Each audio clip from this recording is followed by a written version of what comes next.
Jadi aku nggak sepakat soal miskin ini bukan spesies. Oke? Jadi kalau miskin spesies Bener juga sih. Bener juga ya. Nah, realitanya petani itu dihadapkan sama permasalahan yang banyak. Pemerintah pasti tahu lah bagaimana tani itu dekat banget dengan kartel-kartel pangan, bagaimana harga-harga itu dimainkan, harga bawang yang tiba-tiba anjlok itu permainannya siapa ya tahu sendiri lah.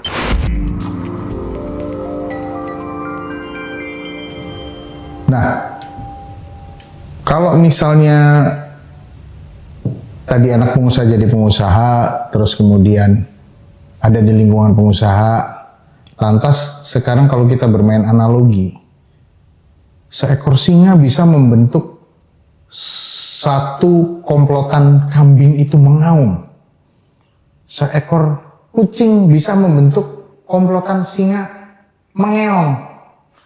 Nah, yang kadang-kadang itu tuh berseliweran di Instagram, mereka kan tidak sadari realitanya bahwa walaupun kambing itu mengaum, dia bukan singa. Dia tetap aja bisa dimangsa oleh singa. Walaupun singa itu mengeong, dicolek sama kucing, kucing disikat sebentar juga udah ini. Nah, kalau misalnya itu adalah representasi dari genetik yang 30%, berarti sebenarnya turunan orang miskin, miskin dalam artian apapun, itu akan selamanya miskin dong? tidak. Bisa. Itu nggak apple to apple ketika ini adalah satu spesies gitu kan. Ya jelas lah nggak mungkin laki-laki jadi cewek gitu kan. Laki-laki berada di lingkungan cewek terus jadi cewek. Jadi cewek. Secara kelakuan sih cewek ya. Nggak mungkin. Iya. Iya. Tapi fisiknya tuh. Tapi secara nganu kan. Iya. Nganu ya. Jadi aku nggak sepakat soal miskin ini bukan spesies. Oke?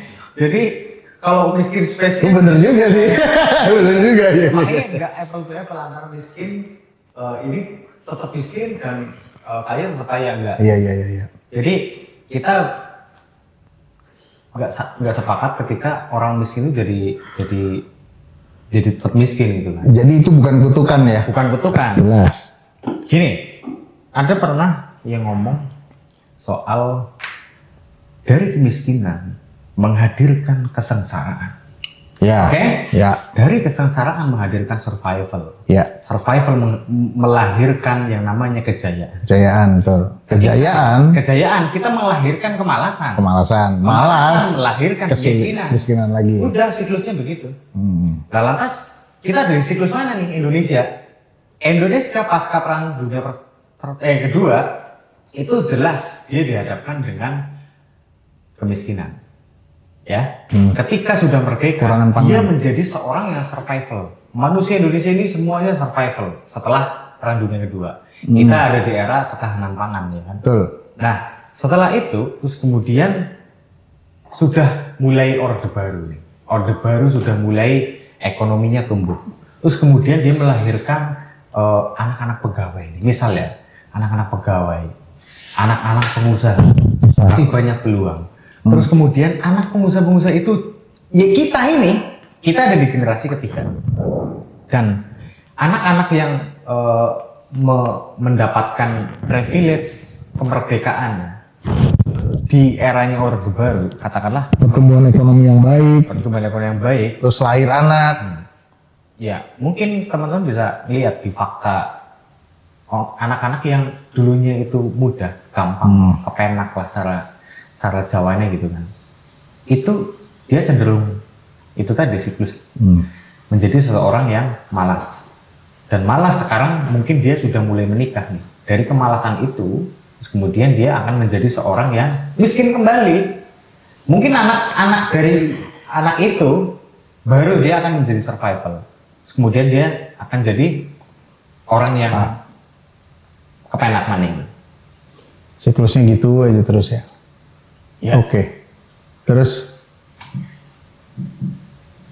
ada gambaran yang menarik nih. Ketika suatu kesejahteraan, suatu kebahagiaan diukur dengan uang. Realitanya ketika tingkat kemiskinan secara dunia itu juga diakui dengan minimal pendapatan dia itu sekian dolar. Itu pertama. Terus yang kedua, tingkat kesejahteraan itu juga dihubungkan dengan konsumsi antara protein dan energi. Itu jurnal dan informasinya di internet banyak sekeliwaran. Dan ada parameter ketiga yang pada sedang dalam kajian, mungkin sudah masuk, itu adalah indeks kebahagiaan. Cara ukurnya. Nah, ada cara ngukurnya ada. Oke. Taruhlah kita dapati indeks itu dan nah salah satu kalau nggak salah parameter ukurnya adalah Grafik usia harapan hidup. Oh, usia harapan hidup. Usia harapan hidup. Grafik tertawa. Oh, Ya. kalau tertawa Mas Jim nggak ketawa dari tadi. Ya. Tapi bahagia nggak dia nggak tahu. Nah, yang menarik itu adalah ketika dihadapkan dengan usia harapan hidup. Lantas bagaimana di Indonesia?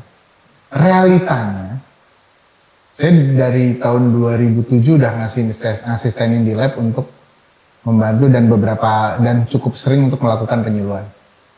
Usia harapan hidup yang sampai 90 tahun, 86 tahun, itu realitanya banyak di kalangan petani, Pak. Dan hampir di tiap daerah yang sering berinteraksi dengan masyarakat, petani yang ubet itu apa ya? Ubet apa sih ubet? Tahu. Ubet, petani yang betul-betul ubet, yang betul-betul struggle, itu melahirkan generasi-generasi anak-anak petani yang akhirnya anak-anaknya itu luar biasa. Beberapa di antaranya sampai sekolah di luar negeri, beberapa di antaranya dilalah sekolah bisa bagus, kemudian berkarir juga bagus. Etosnya itu ada gitu. Nah realitanya petani itu dihadapkan sama permasalahan yang banyak. Pemerintah pasti tahu lah bagaimana tani itu dekat banget dengan kartel-kartel pangan, bagaimana harga-harga itu dimainkan, harga bawang yang tiba-tiba anjlok itu permainannya siapa ya tahu sendiri lah. Mungkin kalau itu dikaitkan dengan teori kartel, dikaitkan dengan apa supply chain itu sebenarnya udah masuk. Siapapun juga bisa mengidentifikasi permasalahan petani itu ada di mana. Cuman mau terbuka apa enggak informasinya. Petani dihadapkan dengan itu, Pak, realitanya, Pak. Dan usia harapan hidup mereka luar biasa. Maaf ya, misalnya pegawai-pegawai swasta setelah pensiun. Stroke. Bisa, Pak. Stroke ya. Biasanya Klasik. nggak lama klasik lah. Mungkin Tapi ya enggak. sehat lah semua. Cuman memang realitanya seperti itu. Lantas di satu sisi kalau kita bandingkan, apakah dia yang secara ekonomi itu oke tapi tidak bahagia? Terus kemudian akhirnya faktor-faktor relevan yang mana gitu? Loh jangan salah misalnya tani di Indonesia dia punya kolam ikan lele, tiap hari gorengin lele, kurang apa proteinnya? Terus kemudian usia harapan hidup juga tinggi, relatif tinggi 90, 86. Lantas terus hidup mereka juga bahagia. Terus kemudian datanglah stigma itu, jebret seolah-olah negara kita itu adalah negara yang dalam tanda kutip miskin atau daerah-daerah tertentu itu miskin. Nah ini kan akhirnya jadi stigma itu datang, stigma itu disambut, terus kemudian ini misalnya Mas Jum ganteng nih. Tapi ketika orang sekantor ngomong dia jelek, maka juga dia tidak akan menemukan kegantengan dalam dirinya. Mas Jum ganteng nggak? Ganteng. Untung dia nyadar, ganteng. Berarti difitnah satu orang kantor kan? Dan akhirnya dia merasa dirinya ganteng. Lewat stigma itu kan jadi positif. Loh fitnah nggak mulu-mulu jelek gitu. Mas Jum difitnah ganteng dia ngerasa satu kantor. Tapi kalau misalnya orang ganteng, misalnya si Enggar nih, yang kayak artis Korea, diomong jelek, wah jelek banget kowe, mambu, awakmu, akhirnya dia tidak merasa dirinya ganteng gitu. Nah jadi ini sebenarnya kita masuk dalam, jangan-jangan memang Indonesia yang harusnya, tadi diceritain Mas Wajar itu, udah dalam masa ke masa, sebenarnya kan kita tuh dalam masa survival yang sedang mengalami kejayaan gitu loh. Oke. Aku untuk urusan klaim soal wah grafik kebahagiaan ya riset kebahagiaan Indonesia bagus. Tapi Itu nggak ada, realitanya nggak ada. itu Belum sebenarnya ada maksudnya. ada di perspektifnya masing-masing ya. Nggak bisa bawa seluruh dunia mengamini untuk Indonesia ini bahagia begini akhirnya kita amin gitu kan. Enggak. Artinya tetap ada di koridor faktanya masing-masing. Saya bahagia nyatanya begini. Saya nggak bahagia nyatanya bunuh diri gitu kan. Saya tidak bahagia nyatanya bunuh diri. Ya iya.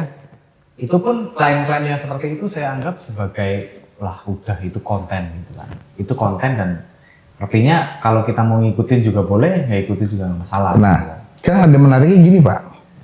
Diangkat dulu Bok. Nanti lanjut aja. Oke. Di sekarang ada menariknya begini. Realitanya, ini kita di kantor, kita akan menghadapi badai generasi yang hidup dalam penuh dengan stigma. Dan stigma dan informasi itu mudah diakses. Ya.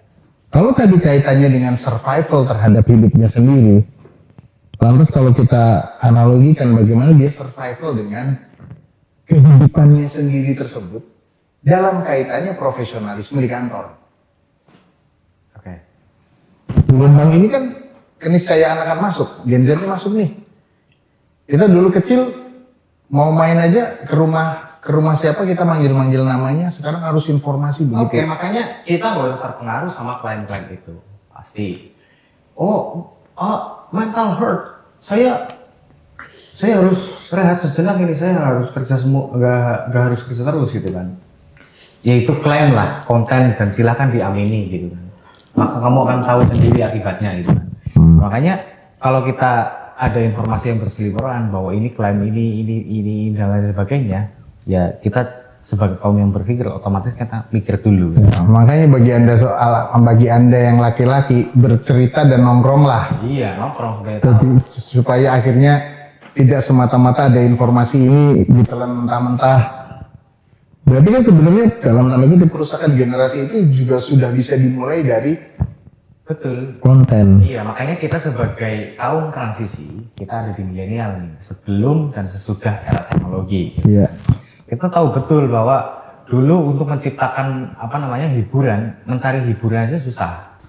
Katakanlah kita harus nongkrong dulu di jembatan atau di pos kamling atau di mancing lah kalau kamu kan gitu kan. Mancing terus apapun gitu kan. Aktivitas-aktivitas yang sifatnya fisik gitu. Kalau yang sekarang ngelihat screen gitu kan pada tipuan, ya mungkin fakta sama tidaknya ini hanya kontennya. Semuanya itu tergantung pada bagaimana influencer itu menciptakan kontennya. Ya kan akhirnya ada satu pertanyaan nih cukup unik. Opinion leader gitu kan. Ya. Semua informasi klaim itu dimiliki oleh opinion leader. Influencer kalau kita bisa ngomong. Nah, bagaimana akhirnya itu kita bisa memetakan ini influencer yang beneran. Ini yang tipu-tipu. Ini yang hanya mencari viral doang gitu kan. Tapi fakta yang terjadi saat ini, semua orang berebut supaya kita tenar. Jadi influencer. Iya, ya kan. IG ku tuh harus gini. Padahal ya sebenarnya kalau misal kita lagi nongkrong terus kemudian, enak ya, circle lu gitu kan. Kemudian aku pengen dong ikut ke circle lu, padahal ya nggak begitu juga. Padahal itu hanya tipuan, ini estetik untuk difoto gitu kan. Estetik untuk difoto. Iya, terus kemudian ini untuk jadikan konten juga estetik. Ya aku pun begitu. Kayak gitu kan. Cuman kita kan sebagai orang civil society untuk berpikir gitu kan. Tidak hanya sebatas menelan mentah-mentah konten itu seperti apa. Ya mungkin berpikirlah teman-teman semuanya. Ya ayu apa? Hah? Orang-orang yang berpikir gitu. Apakah kamu tidak berpikir? Iya. Hayya ayyuhalladzina amanu, orang-orang yang beriman. Iya. Nah, ada menariknya gini. Sempat dulu mungkin bagi teman-teman yang ada di generasi milenial, milenial ya betul ya? Milenial. Ya kelahiran sebelum tahun 2000, dilalah kita itu ada di sisi transisi. Itu sempat ada stigma bahwa betapa susahnya anak-anak kampung. betapa menderitanya anak-anak kampung dibanding dengan anak-anak kota ini. Kita sebagai pelaku anak-anak kampung, di kampung saat ini, dan kita melihat flashback masa lalu, indah banget, sangat indah. Jadi dulu bisa dibayangin, ini ada nggak di sekolahnya teman-teman dulu waktu SD ngalamin? Kita di sini kadang-kadang SD di akhir-akhir bulan dulu, itu sama pak gurunya dibawa ke bendungan kecil di utara desa, itu kita mandi di kali bareng-bareng. Kita kadang-kadang naik bukit. Begitu pulang sekolah, dulu nggak ada Indomie, adanya Sarimi.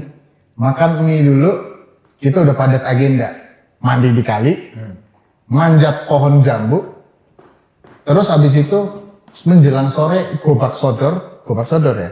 Batu 7 ada mungkin yang di Kuningan tahu Batu 7, genteng ditata 7, terus nanti disempar, ditatain, habis ditatain ngumpet nyempar lagi, wah itu seru banget. Terus habis itu kita malam, udah makan malam, terus ada jam belajar pada saat itu. Kita almost masa kecil kami itu sangat happy sekali. Walaupun saat ini kita sebagai orang tua juga kadang-kadang juga overthinking terhadap lingkungan tumbuh anak, itu dilalah ya terjadi di kita juga gitu.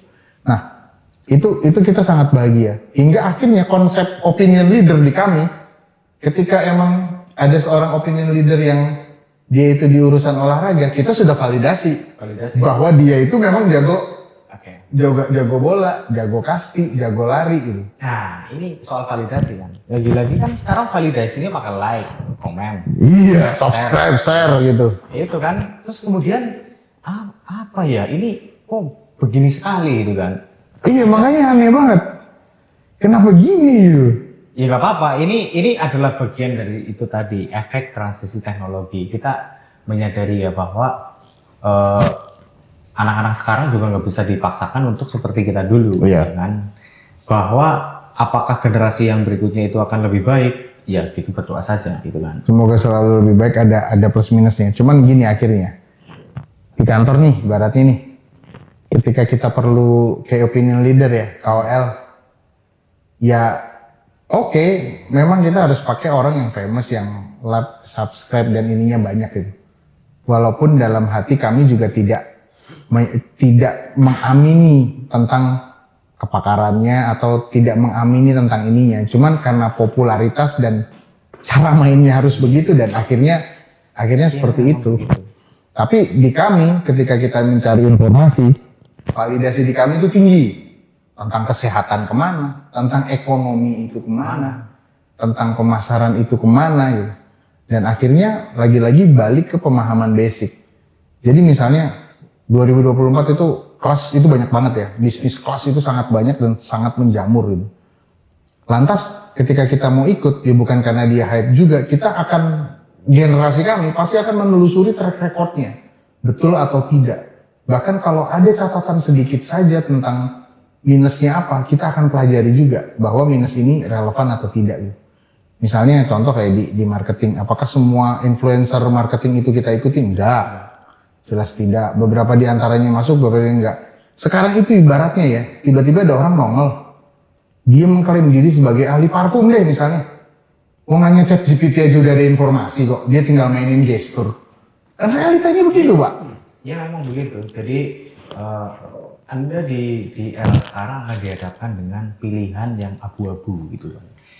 Istilahnya sudra yang mencoba menjadi kan, ya kan? Menjadi Brahmana, terus kemudian Brahmana malah cenderung ngapain saya akan menunjukkan bahwa saya adalah Brahmana. Malah justru tidak akan nongol. Tidak akan nongol, pasti kan. Makanya ya silakan Anda ikuti di dunia tipu-tipu yang penuh drama gitu kan. Kemudian Anda terjebak dalam situasi itu. Banyak yang kami ikuti di sini sifat-sifatnya yang nggak informatif, kadang-kadang mengarahkan ke opini tertentu gitu kan. Kita coba supaya minimal di obrolan kali ini kita bisa mendewasakan dari pemikiran itu ya, supaya tetap teman-teman coba mikir lah. Coba teman-teman mungkin kita bisa di sini lah bareng ya, anggap aja kita lagi ngobrol ngalor ngidul. Realitanya emang ngobrol ngalor ngidul. Itu terkait gini, semata-mata itu bukan bahaya di informasinya, semata-mata bukan bahaya di kamuflasenya. Tapi ketika sudah membawa cara berpikir itu loh yang harus teman-teman jeli. Contoh, sadar nggak teman-teman akan digiring sama mungkin ya influencer yang sifatnya investasi mungkin Bitcoin atau kripto. It's okay ketika itu dipandang sebagai suatu investasi yang menguntungkan. Tapi hati-hati terhadap stigmanya bahwa uang itu adalah satu-satunya kebahagiaan. Nah itu loh yang harus diwaspadai. Hingga akhirnya ketika tidak ada uang, akhirnya hancurlah hidup dan akhirnya hancurlah segalanya. Bahkan justru influencer-influencer yang mengembalikan itu seolah-olah dianggap munafik. Emang lu beneran gak butuh duit gitu? Ini malah justru stigmanya dilawan uang itu bukan sumber kebahagiaan, tapi apa-apa butuh uang gitu. Oh ya kayak gitu juga gitu, nggak berlaku opposite terhadap case itu juga gitu. Jadi waspadalah terhadap bagaimana cara berpikir. Karena sekarang siapa saja bisa menjadi mentor tanpa divalidasi. Mungkin ya, salah satunya adalah ketika saya udah kaya sedikit pamer, flexing. Hingga akhirnya begitu ini sedikit flexing, ujung-ujungnya digaruk juga. Itu udah banyak. Ujung-ujungnya ternyata nipu juga gitu. Iya, nomor satu konten yang paling produktif kan flexing. Gila lah ya yang nonton banyak. Lah gimana ya itu? Iya, jadi otak kita kan dipaksa untuk meniru ya, meniru. Jadi untuk teman-teman semuanya kita pernah bahas tentang bagaimana posisi otak kita akan menjalankan aktivitas berikutnya. Jadi hari itu kita bahas soal perjalanan si neuron itu bergerak gitu kan. Wah ternyata cukup unik gitu kan. Aku sempat membayangkan ketika orang-orang itu dilahirkan tidak bisa melihat, apakah dia punya kemauan apa tidak, saya juga nggak tahu. Apakah dia punya bayangan tentang apa itu sukses, apa itu warna merah, biru gitu kan. Yang pada dasarnya kalau orang-orang sekarang melihat, orang itu cukup memperjuangkan antara bentuk dan warna. Misalnya, oke, saya suka sama si cewek itu. Bentuknya? Iya, bentuknya unik, bentuk oke, warnanya oke gitu kan. Dari komposisi keseluruhan itu saya suka sama dia. Terus kemudian ketika dia emang udah boleh dilihat warnanya? Oh enggak, lanjut. Ketika dia coba mendekat, tiba-tiba baunya nggak enak. Misal ya, habis itu dia mundur gitu kan. Oh kalau saya langsung disemprot aja, lo bisa diatasin asal bentuknya bagus ya. Sebenarnya hanya tipuan mata gitu kan. Andai saja mungkin ketika seseorang yang kok melihat konten setiap hari itu, cobalah tutup screen-nya, selesai.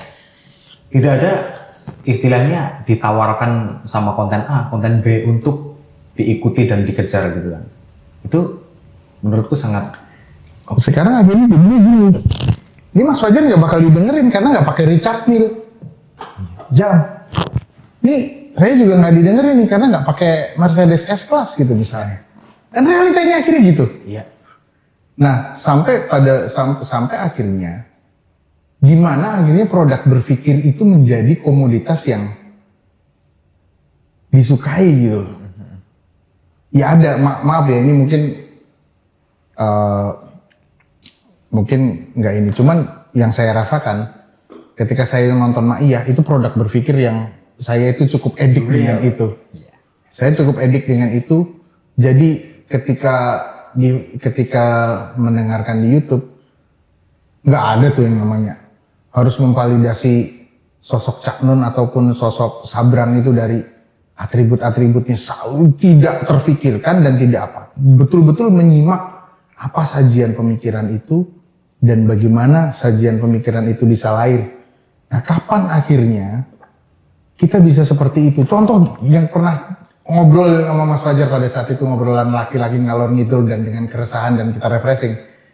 Kalau jalan lingkar selatan itu kita bikin panel surya, berapa listrik yang bisa kita hasilkan? Realitanya di situ itu tidak berpenghuni. Nah, terus panel suryanya gimana? Di atas menjulang tinggi jebret. Dari Kebumen sampai Purworejo. Berapa megawatt kita bisa hasilkan?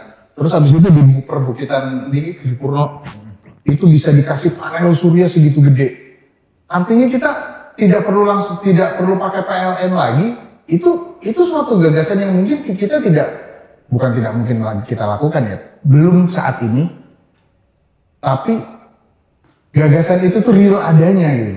Gimana akhirnya produk-produk pemikiran ini bisa kumpul jadi satu, terus kita sajikan oleh para pemangku kebijakan, akhirnya pemangku kebijakan yang Seperti apa? kita asumsi ideal juga ya. Ya.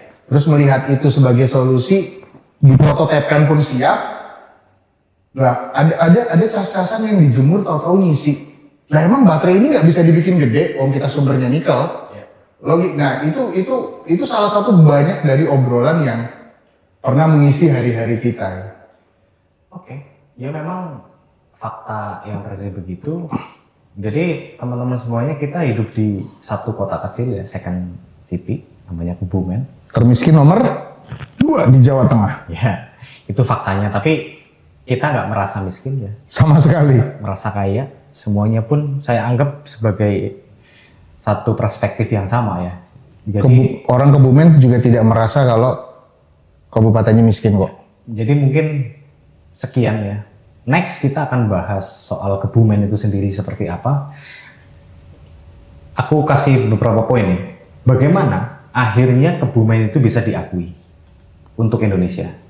Jadi nggak melulu kita kalau mau terkenal kita ke Jakarta dulu. Iya. Nah, kita nggak pakai itu. Nah sekarang kita ada di posisi Kebumen, terus kemudian bagaimana kita bisa terkenal, kita bisa diakui oleh negara bahwa kita ternyata mampu, kita mau gitu kan.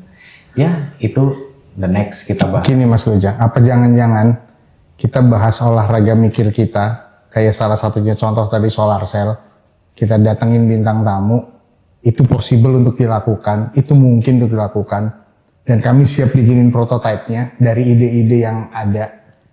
Terus abis itu di podcastin, coba direspon apa enggak. Apa sih susahnya solar cell baterainya ngisi. Misal itu salah satu contohnya ya. Terus yang kedua, tiap rumah punya kolamnya terus ada pakan yang bisa murah, terus memenuhi kebutuhan gizinya, almost possible. Dan itu 2 dari sekian banyak obrolan kita, dan realitanya obrolan ini juga sudah ada buahnya ya. Sudah ada buahnya. Tinggal nanti bagaimana regulasinya. Oke, mungkin itu ya. Gatel. Mulai ambiar nih. Kita sebenarnya gatal pengen ngomong, tapi ada waktu yang cukup. Akhirnya oke lah, di save buat nanti. Mas Pandu bikin aja bisa ya. Yuk, oke, terima kasih guys. Sampai ketemu lagi.